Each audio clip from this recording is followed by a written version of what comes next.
మరి ఈ నెల 24వ తారీఖున నేను వైష్ణోదేవి ఆలయం జమ్మూ కాశ్మీర్ వెళ్తున్నాను. ఎందుకు వెళ్తున్నానంటే అమ్మవారి శరణు కోరడానికి. ఎందుకంటే మే 10వ తారీఖున లక్ష్మీ కుబేర హోమం జరిపిస్తున్నాను. పాల్గొన్నటువంటి ప్రతి భక్తుడికి మరి మీ యొక్క అనుగ్రహం కలిగి వాళ్ళను మంచి స్థానంలో నిలిచాలని కూడా అమ్మవారిని వేడుకుంటున్నాను. అదేవిధంగా అమ్మవారు పాదుకల దగ్గర పెట్టినటువంటి గోమతి చక్రాలు పూజించినటువంటి ప్రతి కుటుంబానికి 5 గోమతి చక్రాలు పంపించడం జరుగుతుంది. అవి లక్ష్మీ స్వరూపంగా భావించి ఇంట్లో దేవుడి గదిలో పెట్టుకొని, లేదంటే లాకెట్ రూపంలో కానీ, గల్లా పెట్టెలో కానీ, బీరువాలో కానీ పెట్టుకోండి.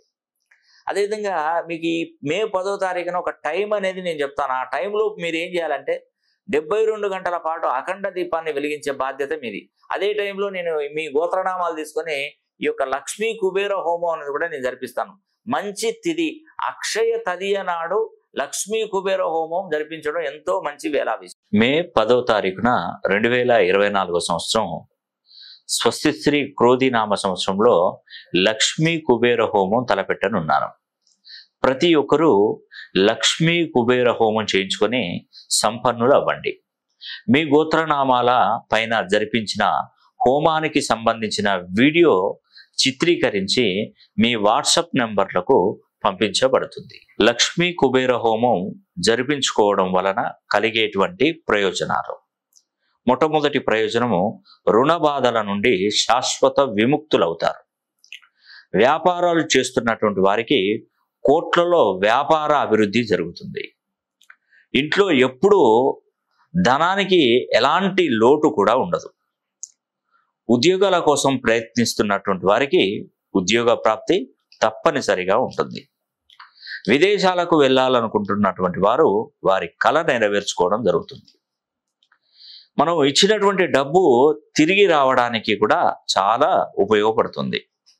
అదేవిధంగా శత్రు వినాశనం జరిగి వ్యాపారాభివృద్ధి జరగడం, నరదృష్టి నుండి కూడా శాశ్వత విముక్తి అనేది లభిస్తుంది.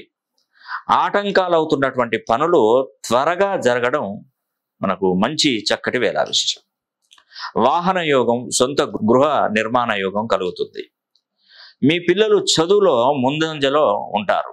లక్ష్మీ కుబేర హోమం జరిపించుకున్న వారికి మేము అందించే ప్రత్యేకతలు: మేము ముందుగా మాతా వైష్ణోదేవి ఆలయం జమ్మూ కాశ్మీర్ శ్రీనగర్కి వెళ్ళి త్రికూట పర్వతంపై 3 స్వరూపాలుగా ఉన్నటువంటి అమ్మవారిని దర్శించుకొని, మరి ఆ 3 స్వరూపాలైనటువంటి లక్ష్మీదేవి, సరస్వతీదేవి, మహాకాళీదేవి పాదుకల దగ్గర గోమతి చక్రాలను పూజించి వాటిని మే 10వ తారీఖున జరిగే లక్ష్మీ కుబేర హోమంలో శక్తివంతం చేసి ప్రతి కుటుంబానికి 5 గోమతి చక్రాలను పంపించడం జరుగుతుంది.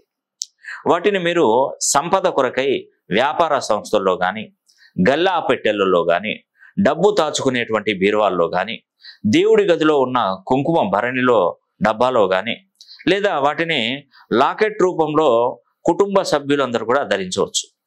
చదువుకునే పిల్లలకు చదువులో ఏకాగ్రత పెరుగుతుంది. దుష్ట పీడల నుండి నివారణ జరుగుతుంది. సంపాదించే ఆదాయ మార్గాలు కూడా పెరుగుతాయి. లక్ష్మీ కుబేర హోమం జరిపించుకునే వారు పాటించవలసినటువంటి నియమాలు: మేము మే 10వ తారీఖున సాయంకాలం లక్ష్మీ కుబేర హోమం మొదలు పెడతాం. మీకు ఇచ్చినటువంటి స్లాట్ ప్రకారం ఆ టైంలో మీ గోత్రనామాల మీద హోమం జరుగుతుంది. ఇదే టైంలో మీరు ఇంటి వద్ద ఒక పెద్ద పాత్రను తీసుకొని దాని నిండా గల్ల ఉప్పును, దొడ్డు ఉప్పును నింపి, ఆ ఉప్పు మీద ఒక ముంతలో నూనె పోసి, ఆవు నెయ్యి కానీ, కొబ్బరి నూనె కానీ, నువ్వుల నూనె కానీ, ఈ యొక్క నూనెను వేసి 72 గంటల పాటు అఖండ దీపాన్ని వెలిగించి కొండెక్కకుండా కాపాడాలి. అప్పుడు మీ ఇంట్లో లక్ష్మీదేవి ప్రసన్నం అవుతుంది.